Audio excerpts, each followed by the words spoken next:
Hey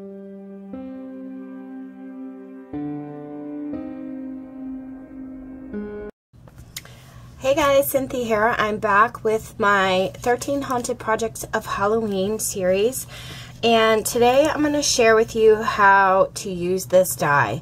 This is a large cauldron die from KS Crafts on Amazon. They also have a small cauldron die as well. So if you get the small one or the large one, it assembles the same. But when this came in the mail, I thought, well, how in the world, you know, I just sat here like at a loss for a while of how I'm going to put this thing together. And my hubby and I sat down and we figured it out. And I thought, you know what, I'm going to do a video in case you ever get this die so that you guys know, you can revert back to it and say, okay, this is how you put it together. So it doesn't take you hours and hours like it did me. But I also wanted to share with you that not only, this is my cauldron die. I have the large cauldron. And I'm going to use this for my craft shows. So I have it filled with candy. I did a Witch's Brew tag up here and I bagged it. I'll also put the bags, I'll list the bags below as well, in case you guys do craft shows like I do, or you just want to bag them up for, you know, gifts. But I thought, I just made the plain Witch's Cauldron. I put the Witch's Brew tag, and then I really sat here and I started thinking, can I use this for other themes besides Halloween? So I thought it would be really cute to make it a fall theme and put like little pumpkins and apples and like a pumpkin spice kind of thing in there. You could put teas and coffees and, you know, whatever if you want it to make it into a fall theme. And then I also have this one I just did. So hopefully you guys can see this. I just stuck in a bunch of embellishments and some glitter glues, you know, just to show you guys you don't have to just use them for candy. But I want to share with you, I used my embossing folder, the honeycomb embossing folder. So hopefully this is on camera, if you could see it. And I thought, oh, this would be so cute to make like a little beehive kind of cauldron. And then I put these bees together a little while ago. I got these on Amazon as well. If they're still there, I'll link them for you. And then just use a Sweet as Can Be stamp that I have in my stash, and then some black and white ribbon. So I could use this as a theme for birthdays, or just to give somebody something, just to give it to them. So it doesn't necessarily have to be a witch's cauldron, and that's pretty much just what I was trying to get across, because I thought, oh, it's just a shame that, you know, I can only use it at Halloween, but now I know I can use it for other holidays as well. And oh, I was also thinking Christmas would be really cute if I use this same honeycomb embossing folder, and I did white cardstock and made it look like a little penguin igloo, and then put little penguins on the front. I also thought you could just do it in red and make it into a Santa suit, or use decorative paper and make it Christmas. It's a cute little gift box. It doesn't have to just be, you know, a witch's cauldron thing. But besides the witch's cauldron, I decided to try my hand at making a Frankie, and he turned out kind of cute. This one was a little involved, but I basically just did 1-inch circle punches for the eyes, 3/4 inch for the black pieces of the eye, 1-inch circle punches for the green that I cut in half and popped them up on pop dots, a 1-inch circle punch for the nose, which I cut in half, popped that up on pop dots, and then I just drew on, you know, his mouth and some scars. I was going to put some green like bolts on the side, but then I thought, yeah, that's going to be too much. And then I stamped out, "Frankly, you are the best." And then I also did one in an orange jack-o'-lantern And I just cut some triangles and then triangles on the inside to kind of glue the eyes there. A small triangle for the nose. And then I just did a little half oval shape there with just 2 teeth cut out. Because I thought that was kind of cute. And I'll probably tape this end of the bag down when I sell them at my craft shows. And then I just stamped out Trick or Treat for those. But today I'm just going to show you how to assemble the basic cauldron, and then, you know, use your imagination, because sky's the limit with this one. This could be any kind of gift box. Really, you want it to. You just have to kind of think about the theme. Okay, so you're going to need 2 of this shape cut out. And then you're going to need 7 of this, because it has 1, 2, 3, 4, 5, 6, 7 sides for the bottom. So you're going to need 2 of those. You could just use 1, but I use 2, and I'll show you why. And then when you get these all cut out, what you want to do is you want to just start bending them where there's that perforated mark. And that way you're just kind of prepping them for assembly. And then you have these tabs on the side that I'm just going to fold halfway like this. So it looks like that. Okay? So I have one done. I'm going to do another one. Just kind of bending these and getting them ready. And then popping the sides down. I'm not going to assemble the entire box. I just wanted to give you guys an idea of how to put it together, and then we'll put the last piece together on this one. But yeah, I thought the igloo thing might look really cute, so if I can get it done, I will. Okay, so then you're going to take your base piece here, and you know, this kind of reminds me of a fish shape. So let's say the front of the fish, this little nose piece, you're going to put glue on the inside. This is the outside of your box. This is the inside. So you want to put glue on the inside of that tab. And then you're going to take it and line it up with that piece there. Whoop. Okay, then you're going to get another one, and you're going to do the same thing. Put glue in the center,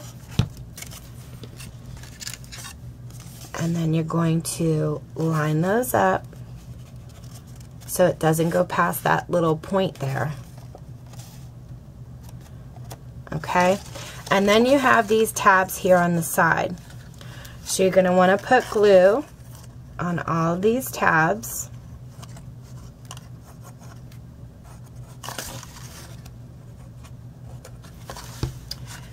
And then you're going to join them together on the inside. So like right now, I'm working on the inside, pushing down on that tab piece. And you're going to line them up. The bottom 2 are easy. Then it's going to start curving like this. So you want to make sure you're lining these up, that your lines are lined up here. Otherwise, your box is going to get wonky. I put 3 or 4, see how I'm pushing down on my tabs on the inside here? But anyway, I put 3 or 4 of these together that were really, really wonky. Now this is the cone shape, and then this is going to start coming out a little bit more, and you'll see as you assemble it.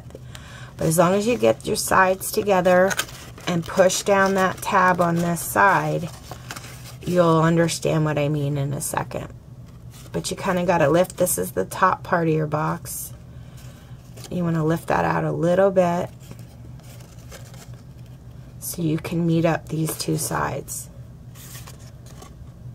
Okay, and we'll do that one more time. Glue on the inside of that tab piece. Butt it up against this piece here and make sure these tabs are on the inside. You don't want them sticking on the outside when you go to glue this on. And you want to butt it up against. See how it just kind of follows along there? And then I pull back a little bit, and then I put glue on these tabs here. And you're just going to keep doing this all the way around your box. When it gets to the last piece, it's a little tricky, but you're going to assemble it the same way. You're going to meet these two sides up. And then I usually flip it around and just lay the pieces together like this.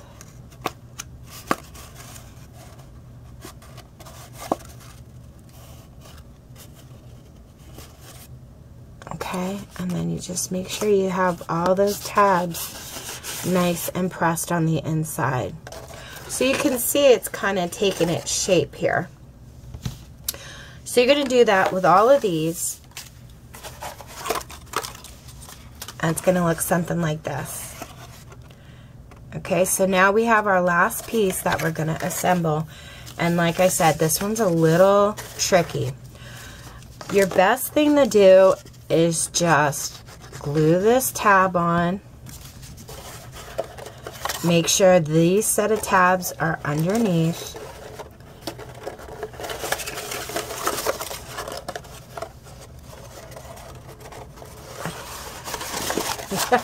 This is where I said it gets a little tricky.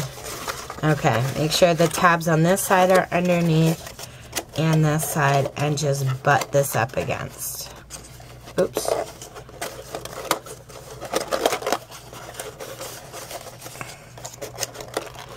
Sometimes this goes together really easy for me, and other times I'm all thumbs. Here we go. Here we go. I gotta shove that little piece under there again.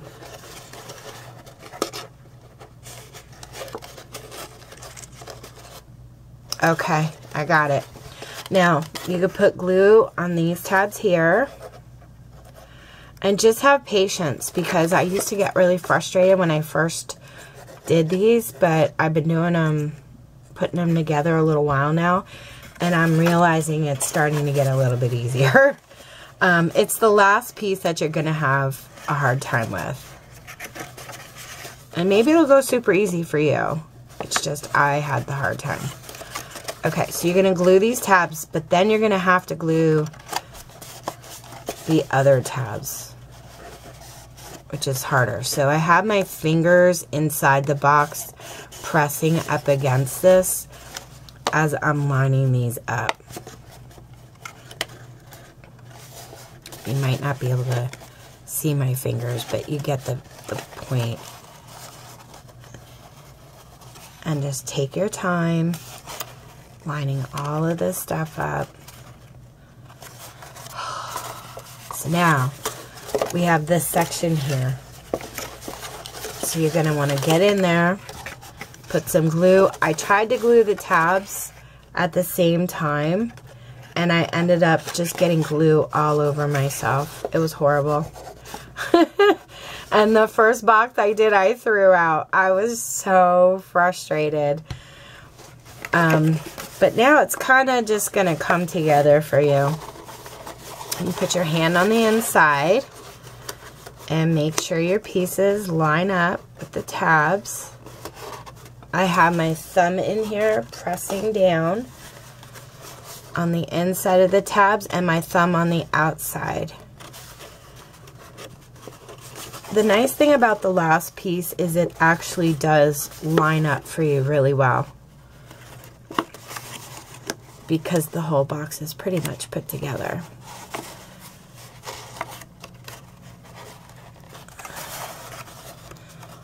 This piece and this piece. Yay! Okay, so now you're left over with these pieces here.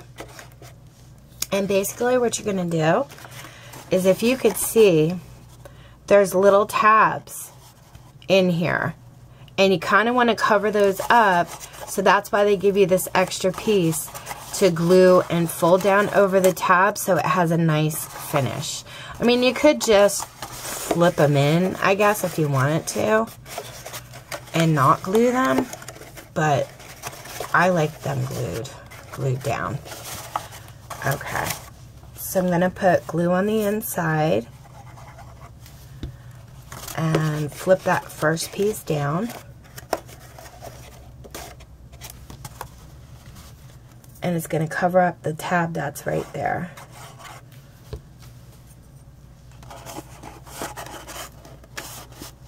So you'll see the inside of your box is going to start to have a real nice finish.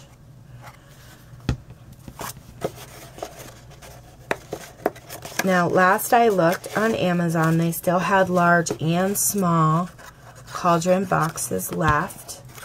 And like I said, I will link them below. And if they're out of stock, maybe just put it on your wish list, because they usually go back in stock pretty quickly.